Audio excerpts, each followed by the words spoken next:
You think your street is safe until three strangers in cheap suits stroll down your block in broad daylight, clipboards in hand, acting like they run the place. Most neighbors thought they were some new HOA board. But here's the catch. Silver Creek doesn't have an HOA. Never has.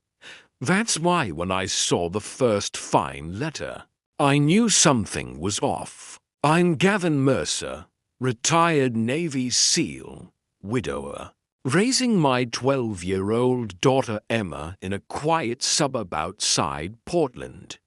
After my wife passed, my mission became simple: give my daughter stability and safety. But then neighbors started finding envelopes in their mailboxes. Fake violation notices. One woman supposedly fined for painting rocks in her garden, another for a trampoline. Each ticket carried a $300 penalty, and each one claimed to be from the Silver Creek Homeowners Association. Only problem: Silver Creek has no HOA. I checked the letterhead. The phone number was a burner. The website was only weeks old. The logo had been stolen from an HOA in Florida. It was a scam, but it was organized. And that's when I noticed something worse: a black Suburban idling at the corner, watching our street. Its plates traced back to a shell company. I've seen enough in my career to know when something is just wrong. By sundown, half the block had fake citations, and that's when things escalated. Three men in cheap suits walked straight up to my elderly neighbor Carol's porch. Clipboard, binder, sunglasses, the whole act. But then one of them, the leader, turned his head toward my house and asked her, "Is the Mercer girl home?" That was the moment my stomach dropped. This wasn't about money. This was about my daughter. I didn't hesitate. I cut across my lawn, boots hitting the pavement so hard one of them froze mid-step. "Excuse me," I called, my voice sharp. "You want to repeat what you just said?" Neighbors started peeking out their windows. My buddy Felix, a retired cop, leaned against his mailbox, phone recording already in his hand. The man tried to smirk. "Just standard compliance, sir. Making sure everyone's accounted for." Accounted for? She's 12. You don't account for kids.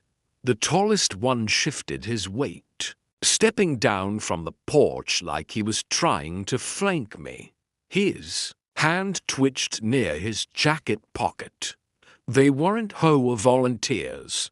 They were predators in disguise. And then, at the worst possible moment, Emma opened the front door. Backpack on, braid messy from school. "Dad, what's going on?" The men turned, and one of them lunged. He made it halfway up the steps before I hit him.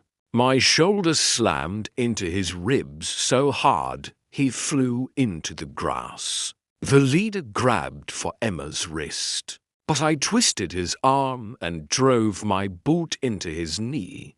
The cartilage snapped like a dry branch. He dropped screaming. The tattooed one came from behind. I dropped low, spun, and drove my elbow into his kneecap. Another snap.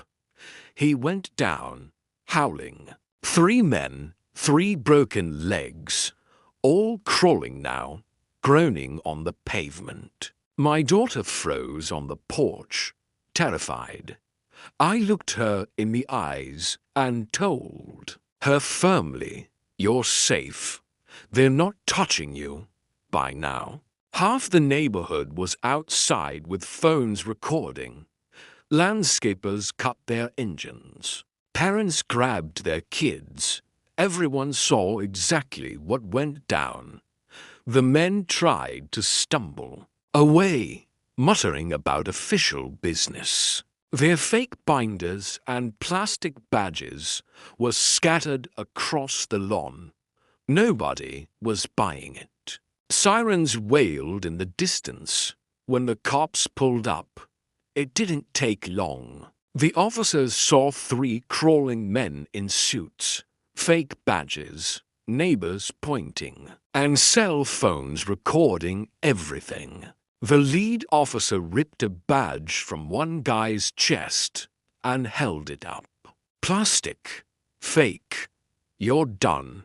That's when one of them cracked under pressure. He blurted out the name of who hired them. Carol Hayes. You could hear the gasps across the street. My elderly neighbor, the same woman who had brought me her fake fine letter, she had orchestrated the whole thing, paid these men to scam the block, and, worse, to grab my daughter. The cops didn't waste a second.